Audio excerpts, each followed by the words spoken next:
કોમ કરાવે કોમ વાળી છે તમારી માં। અરે રાજા કહેવાય, તમારો કુળનો રાજા કહેવાય, એટલે કોમ એની આગળ કોમ માગો નહીં, એ રાજાને માગો ગોડાઓ તો રાજપાટ હાલશે।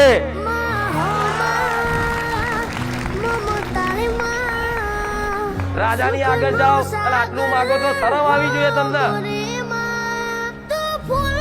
રાજાની આગળ જાઓ ને અને રાજા પ્રસન્ન થઈ કે બોલ, અને પ્રસન્ન તું તારા કાર્યથી, તારા કર્મથી શું જોઈએ? મારા રાજપાટ જોઈએ। અને કહેવાય છે કે રાજા એકવાર બોલે ને એટલે બોલે, બીજું બોલે નહીં, એટલે તો કુળદેવી રાજા તરીકે ઓળખાય।